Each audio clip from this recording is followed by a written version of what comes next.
Welcome back to Vuln Vibes. Today we're jumping right into a deep dive on a pretty significant WordPress security issue. Yeah, this one's concerning. It involves the SureTriggers plugin. Right, the automation tool used on, what, over 100,000 sites? That's the one. And the vulnerability, CVE-2025-3102, it's serious. CVSS score of 8.1. Okay, 8.1. So we're talking critical territory here. What's the actual risk? The risk is unauthenticated administrative account creation.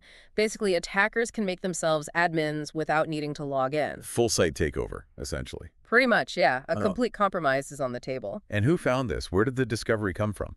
It came from security researcher Mike Myers, working through the WordFence bug bounty program. Good catch by them. So how does this work? What's the mechanism? Well, it boils down to a function called Authenticators. It's part of the plugin's REST API endpoint. Okay. And the flaws in there. Exactly. The function is meant to check a secret key that's sent in a request against an API key the user has hopefully configured in the plugin settings. Makes sense. Standard API authentication. Right, but here's the snag. The check, it fails to properly validate what happens if the incoming secret key is just empty. Empty. Yeah, like null or blank. If an attacker sends a request with an empty key, and this is the crucial part, that site owner hasn't actually configured an API key in SureTriggers. Ah, so if it's not set up yet. Then the authentication check basically passes, it fails open, the lack of a configured key becomes the vulnerability itself. So an empty field is the key to the kingdom if you haven't locked the door by setting up your own key. That's deceptively simple. It really is, and the consequences are severe. Successful exploit means, attackers waltz right in. Creating their own admin accounts, bypassing everything. Exactly. And once they have that admin access, well, the site is effectively theirs. What kind of follow-on attacks are we seeing? Or what's possible. The usual admin-level mayhem. They can upload malicious themes, maybe install backdoored plugins. Inject spam, redirect traffic, all of that. Establish persistence so they can keep coming back. It's a full compromise scenario. And you mentioned this was weaponized quickly. Oh, yeah. Speed is the worrying factor here.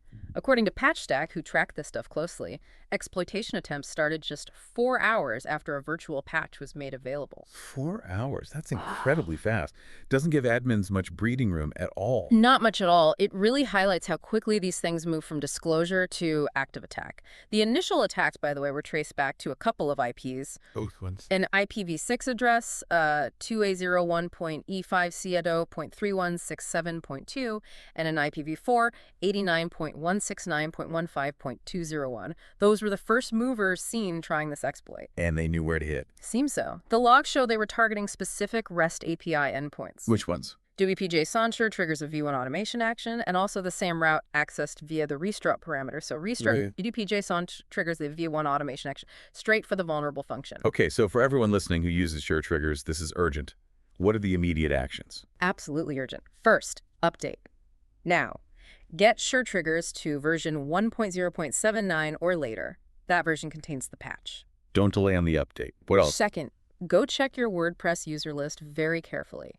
Look for any admin accounts you don't recognize. Any suspicious additions need immediate investigation and removal. Good practice anyway, but critical now. Anything else? Yes, this is a wake-up call. Go through all your plugins that use API keys, not just SureTriggers, and make sure those keys are actually configured. Don't leave them blank or default. That's just asking for trouble, as this case clearly shows. Right. Configuration matters. Leaving things unconfigured can be just as dangerous as a code flaw sometimes. Precisely. It's a configuration oversight that became a critical vulnerability. So the speed of exploitation here, that 4-hour window, it really hammers home the constant pressure in WordPress security. It does. The threat actors are incredibly fast and opportunistic. Which leaves us with a final thought for our listeners.